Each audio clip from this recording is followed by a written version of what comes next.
인생은 한 방이다. 역전을 꿈꿉니다. 많은 사람들이 자신이 지금 마치 워렌 버핏처럼 주식에 투자해서 잃어버린 것을 회복하려고 합니다. 코로나 때 많은 경제적 손실을 받고 마음고생을 함으로 인해서 빨리 회복하기 위해서 투자를 해가지고 큰 돈을 벌어야 되겠다. 이런 생각을 합니다. 근데 인생은 정말 한 방일까요? 하나님께서 살아계시면 정말 우리에게는 왜 그와 같은 한 방의 복을 주시지 않을까요? 우리는 어떻습니까? 하나님이 때로는 가까이 계시기도 했다가 때로는 나와 너무 멀리 계시기도 하는 그런 느낌을 가집니다. 내가 복사를 잘하고 좀 나름대로 교회 생활을 잘하면 하나님이 나와 함께 계시고 내게 복을 주실 거라 생각하고 내가 그러지 못하고 한 주를 살아오시면서 내가 지금 하나님 앞에 말씀도 제대로 읽지도 못했고 기도도 제대로 못했고 그러면 하나님은 저 멀리 계신 걸로 생각하고 예배드리기조차 마음이 조금 부담이 됩니다. 정말 하나님은 그런 하나님일까요? 우리의 신앙은 왜 이렇게 기복이 클까요? 많은 사람들은 인생이 잘 되기 위해서는 조건이 좋아야 되고 환경이 좋아야 되고 장사도 빌목 좋은 데 가서 해야죠. 사업도 빌목 좋은 데 가서 해야죠. 이거는 일반적인 이치입니다. 그런데 그런 것도 중요합니다. 우리 여건도 환경도 우리 모든 것 중요합니다. 그런데 인생이 정말 잘 되기 위해서는 하늘이 열려야 됩니다. 하늘 문이 열려야 된다 그 말입니다. 하나님이 우리 인생의 미래를 열어주시고 하나님이 우리와 함께 해주시는 것 이것이 하나님의 임재죠. 그래서 오늘도 우리의 하늘을 여시고 우리와 함께 하시는 우리와 임재해 계시는 주님을 만나시는 복된 예배가 되시기를 주님의 이름으로 축복합니다. 세겜 사람들은 어깨라는 뜻입니다. 그러니까 힘 있는 자가 사는 도시라는 뜻이죠. 그만큼 번성하고 부강한 지역, 목축하기도 좋고 오늘 35장 5절에 보면 하나님께서 이 야곱의 가족들을 보호하시기 위해서 주변의 족속들에게 큰 두려움을 줍니다. 그러면 이제 세겜을 떠나지 않아도 되잖아요. 감히 누가 접근하겠어요? 하나님께서 친히 두려움을 줬는데 이제는 야곱과 그 일가족들이 직솔들이 가축들이 보호받고 편하게 살 수 있지 않겠습니까? 그런데 왜 구테여 베델 하나님의 집이라고 하는 여기서 이틀 거리에 떨어져 있는 그 거리를 뛰어 올라가야 됩니까? 왜 하나님이 나타내 주시려면 세겜에서는 안 되고 왜 구테여 베델로 가야 됩니까? 왜 하나님 집으로 가야 됩니까? 우리가 왜 하나님 집에 와서 예배해야 됩니까? 집에 있어도 되는데 직장에 있어도 되는데 왜 하나님이 꼭 이곳에 오라 그러실까요? 하나님이 제한적인 하나님입니까? 도시에서는 나타나시지 않고 저 광야 베델은 들령입니다. 광야입니다. 조건이 좋지 못해. 길목이 좋지 못합니다. 매우수의 위협이 있습니다. 도적의 위협이 있습니다. 노출되기 쉽습니다. 그리고 생각해 보십시오. 이 많고 많은 짐승을 데리고 가서 시작하려고 하면 이사하는 거나 마찬가지입니다. 짐승의 우리간을 새로 지어야 되고 자기들이 몸을 천막을 또다시 지어야 되고 이 보통 일이 아닙니다. 우리가 이사 한번 해보자면 얼마나 힘듭니까? 그 전부터 생각하고 준비해야 되고 당일날도 그렇고 이사를 하면 몸살나지요. 얼마나 큰 일입니까? 이 야곱의 가족들이 이 세겜에서 베델로 올라가는 거 결코 쉬운 일 아닙니다. 하나님이 모든 것을 다 하심에도 불구하고 왜 이 생활을 청산하고 베델에 가라고 그렇게 억지로 하나님이 말씀하십니다. 하나님께서 복을 주시려면 어디든지 가능하잖아요. 자, 우리 6절, 7절을 같이 읽습니다. 야곱과 그와 함께한 모든 사람이 가나안 땅 루스 곧 베델에 이르고 그가 거기서 제단을 쌓고 그것을 엘베딜라 불렀으니 이는 그의 형이 낯을 피할 때에 하나님이 거기서 그에게 나타나셨습니다. 아멘. 왜 구테여 베델입니까? 베델은 그 조상들에게 약속하신 땅입니다. 땅의 토질이 좋아서 성분이 좋아서 그것을 약속한 것이 아니라 하나님께서 아브라함과 이삭에게 약속하신 땅이죠. 그리고 창세기 28장에 보면 야곱에게 하나님이 친히 약속하신 땅입니다. 에서의 그 두려움을 피해서 도망하는 날 밤에 루스, 베델 들녘에 외로이 두려워서 잠도 제대로 못 자죠.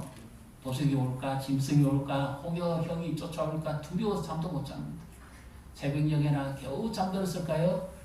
그때 꿈에 보니까 하늘이 열리고 사닥다리 위에 천사가 오르락 내리락 하는 것을 봅니다. 이것이 하나님이 자기를 나타내 주시는 계시이기도 하고 인재이기도 하죠. 하나님이 야곱과 함께 하시겠다. 그를 지켜 구해 주시는 아무도 도와줄 자가 없습니다. 환경도 안 좋고 정말 앞으로 인생이 어찌 될지 두렵기만 합니다. 그때 하나님께서 친히 야곱에게 찾아와 주셨습니다. 우리 인생이 가라고 답답할 때 환경이 좋아서가 아니죠.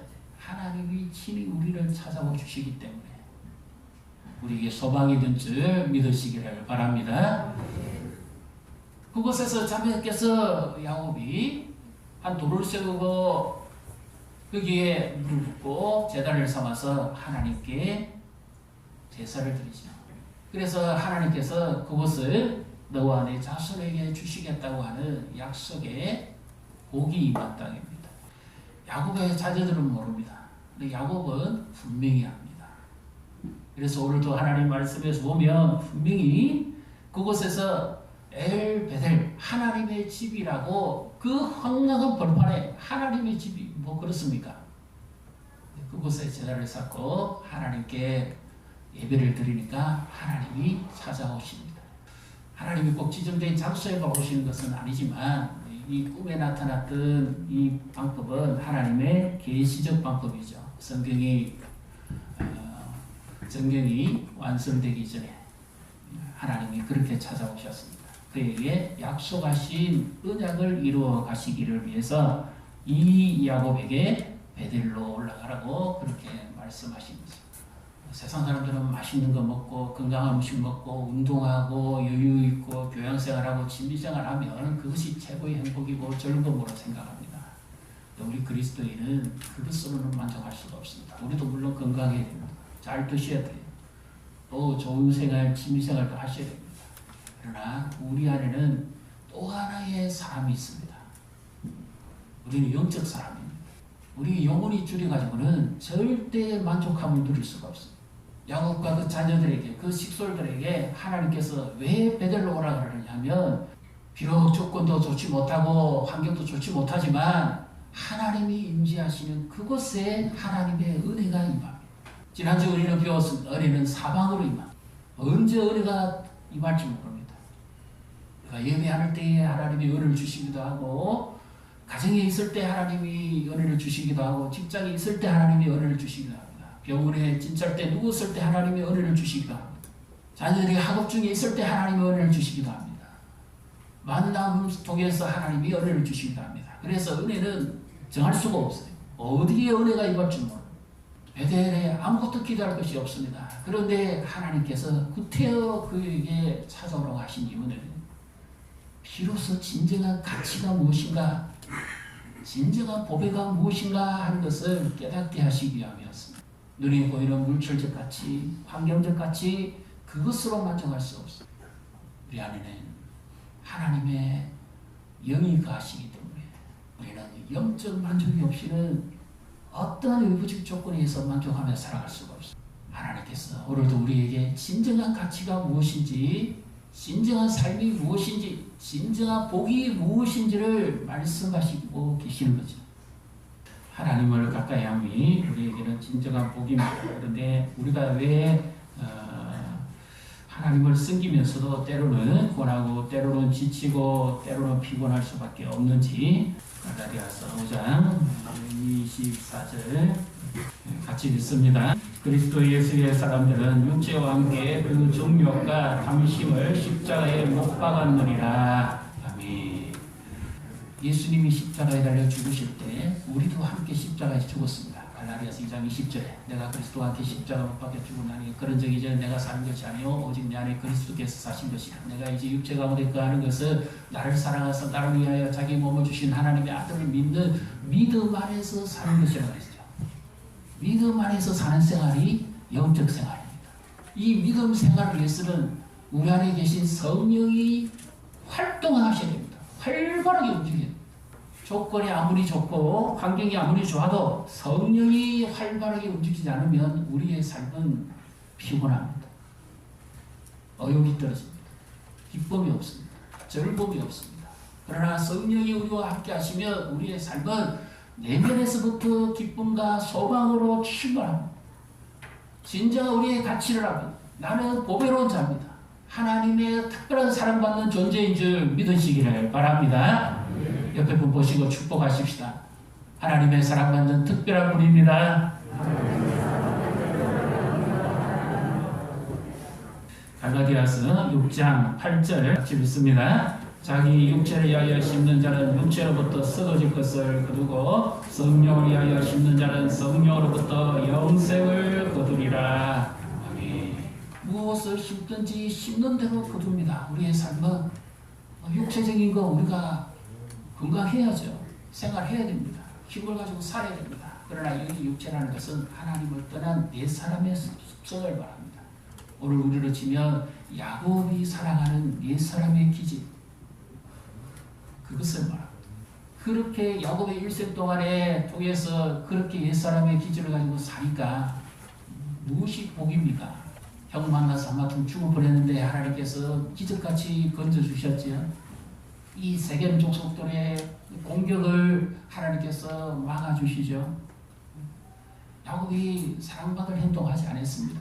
하나님께서 불쌍히 여기사 그 약속을 기억하시고 베델에 올라오라고, 거기서 내가 다시 너를 만나기를 원한다고, 진정 너의 가치가 무엇인지를 내가 알게 해주겠다고 하나님이 말씀하셨어요.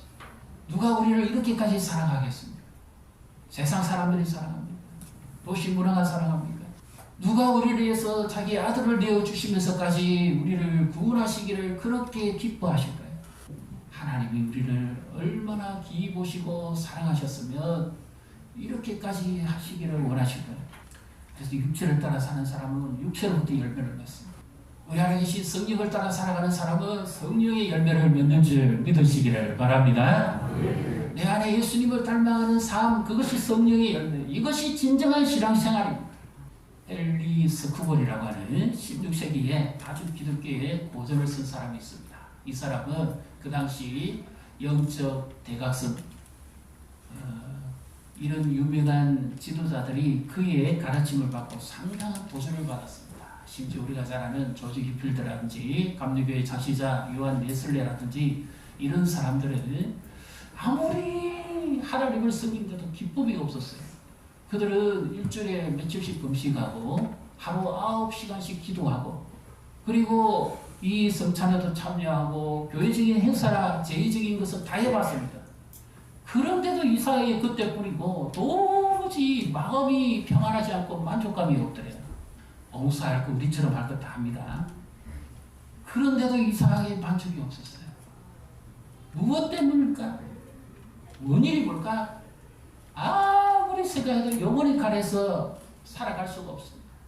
근데 이 헨리 스쿨이라는 사람이 하나님의 영의 사람이라고 하는 그 책을 펼쳐냈는데요. 그 책 속에서 비로소 깨닫습니다.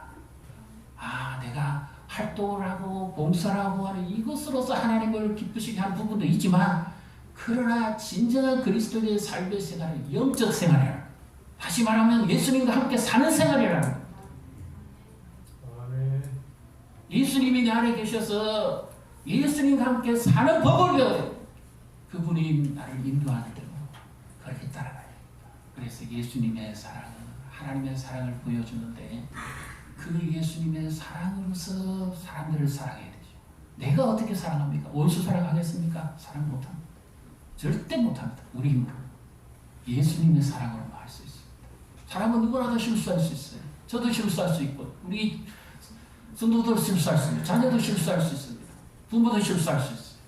누구나 다 실수할 수 있어요. 완벽한 사람이 어디 있습니까? 예수님 외에. 우리 힘으로 사랑 못해요. 예수님의 사랑으로 할 수 있어요. 예수님과 함께 생활하고 예수님의 겸손을 배우는 거죠. 그분이 하나님의 아들이심에도 불구하고 죄인들을 위해서 친히 낮아지시기까지 하셨던 그 겸손, 하나님 앞에서 겸손이죠. 우리가 어떻게 겸손할 수 있습니까? 도덕적 겸손이 아니에요. 내 안에 계신 예수님께서 나를 낮추시기 때문에 하나님 앞에 겸손하고 하나님 앞에 경외감을 가지는 자가 겸손한 자. 나보다 남을 더 낮게 여기고 그렇게 겸손히 살아요. 그것이 예수님의 겸손이죠. 아무리 활동을 많이 한다 하더라도 예수님의 사랑 없이 예수님의 겸손함 없이 하면 한정적입니다. 하나님을 기쁘시게 하는 것은 우리의 영적 속사람이 예수님 닮아감으로써 기쁘시게 하는 것이지 활동에만 머물면 안 됩니다. 조지 이필더가 그랬어요. 유명한 사람 아닙니까? 복음을 전하면서 온 대륙을 다녔던 사람입니다. 요한 웨슬레가 그랬습니다. 뒤질 사람이 없습니다. 세계는 나의 교구다 할 사람이었습니다. 그런데 그가 비로소 예수님과 함께 사는 생활이 신앙생활이고 이것이 진정한 영적 생활이라는 것을 비로소 깨달았습니다. 그때부터 그의 삶은 변화되었습니다. 그의 삶이 변화되고 나니까 그의 전하는 메시지도 변화되고 많은 사람들에게 감동을 주고 열면을 맺게 하는 거죠. 오늘 하나님께서 왜 구태여 베델로 올라가느냐?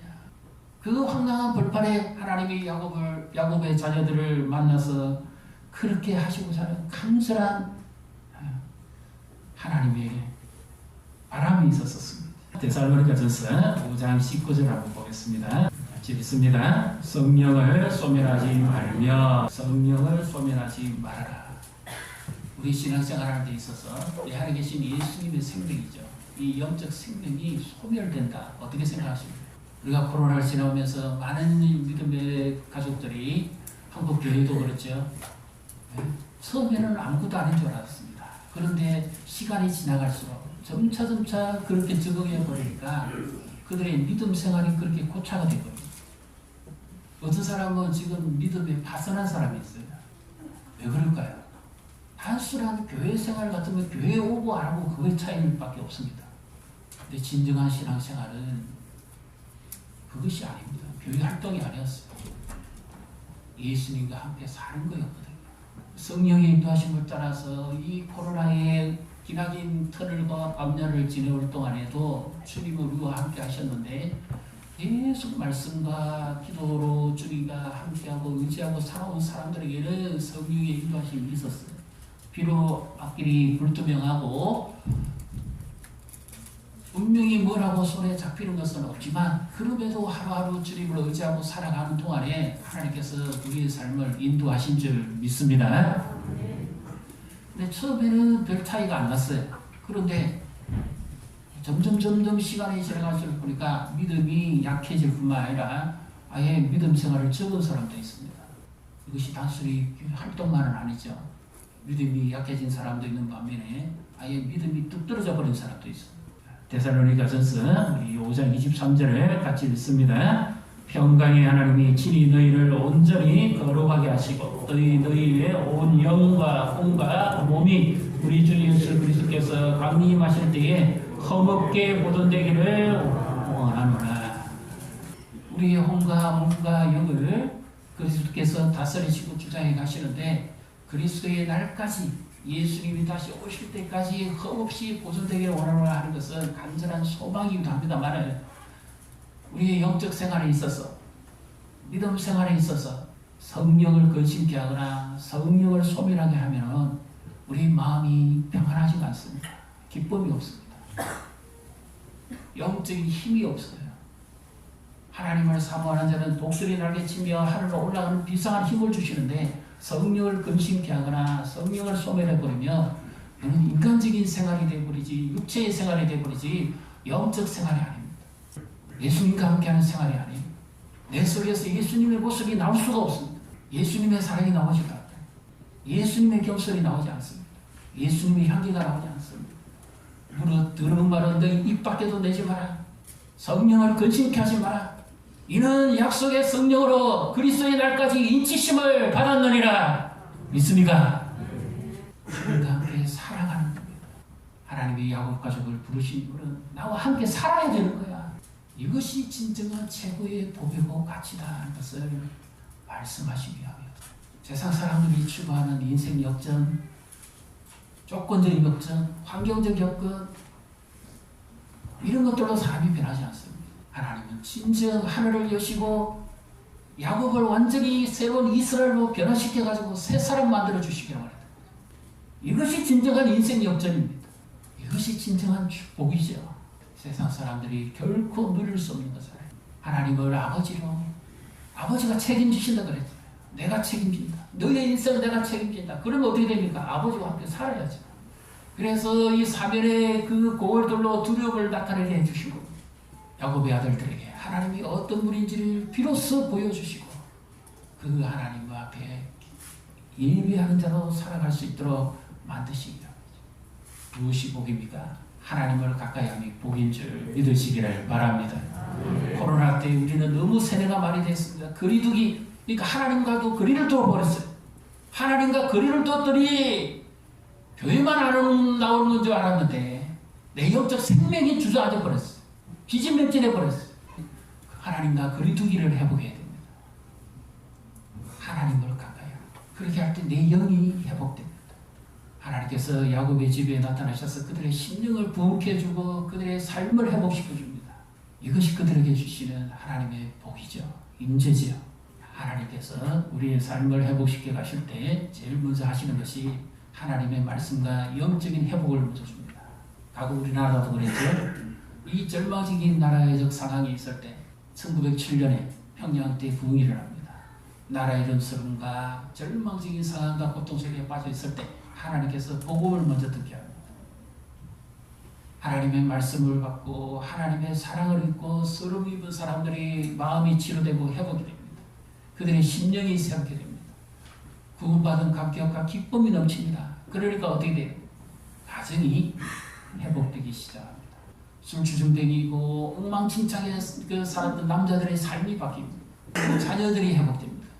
말씀을 받고 교육을 받으니까 자녀들이 변하기 시작합니다. 그래서 가정이 회복되죠. 그 다음에 여기서 끝나지 않죠. 하나님께서 지속적으로 말씀을 통해서 부어 주시니까 사회적 변혁이 일어납니다. 술집이 문 닫습니다. 창기가 회개합니다. 하나님의 놀라운 역사, 사회가 변하고 그리고 나라와 민족이 하나님께로 돌아오는 영적 갱신이 일어납니다. 코로나 이후에 하나님께서 우리를 회복시키실 하나님의 복도 마찬가지입니다. 우리의 심령이 먼저 하나님 앞에 회복되어지고 가정이 회복되어지고 사회가 회복되어지고 나라와 민족이 회복되어지고 그리고 열방이 회복될 줄 믿으시기를 바랍니다. 그래서 지금 하나님의 임재를 사모해야 됩니다. 우리 최고의 기도 제목이 뭡니까? 문제 해결이 아닙니다. 하나님이 나와 가까이 함께 해주시는 겁니다. 믿습니까? 다른 거 다 있어 보십시오. 야곱 보십시오. 다 있습니다. 소유도 있고 자녀도 있고 땅도 있고 그 당시에 모든 것 다 있었어요. 그런데 하나님이 함께하지 않았습니다. 믿음의 눈이 가려졌죠. 노시문화에 빠졌죠. 황량한 벌판에 나와서 오직 하나님밖에 바라볼 것이 없으니까 그 주님의 임재를 경험하고 난 다음부터 그의 믿음의 눈이 열립니다. 우리의 최고의 기도 제목, 지금이 하나님의 임재를 사모할 때입니다. 기도 제목을 이제부터 바꾸셔야 됩니다. 하나님 나와 함께, 물론 하나님의 언제나 나와 함께 하시죠. 그러나 그 의미가 아니죠. 제가 사모하는 자를 만족해 하고 굶주린 영혼을 배부르게 하실 것입니다. 하나님의 임재, 이것은 최고의 축복입니다. 하나님이 나와 함께 돼요. 하나님이 나를 가까이 해준다. 우리는 누구와 가깝다 그러면 얼마나 이 올라온 혜택입니까? 예를 들어서 군생활 하는데 내가 저 대장님하고 좀 가까운 사람인데 거리가 가깝고 친근하다는 것은 엄청난 영향력입니다. 백이잖아요. 하나님과 내가 가깝다. 최고의 백입니다. 옆에 분 보시고 축복하십시다. 하나님이 나의 백입니다. 하나님을 가까이 하십시오. 근데 오늘은 하나님을 가까이 하지 않습니다. 그렇게 나를 사랑하시고 나를 귀히 여기시고 특별한 존재로 만들어주시고 누구보다도 나를 가까이 하시길 원하시는 하나님을 가까이 하지 않으면 우리의 영적 생활은 힘을 잃어버립니다. 딴 데서 문제를 찾지 마십시오. 지금 자녀 문제가 있습니까? 가정 문제가 있습니까? 물질 문제가 있습니까? 그것은 현상적으로 드러나는 문제입니다. 제일 근본적인 문제는 어디서 찾아야 됩니까? 내가 하나님을 가까이 하고 있는 것.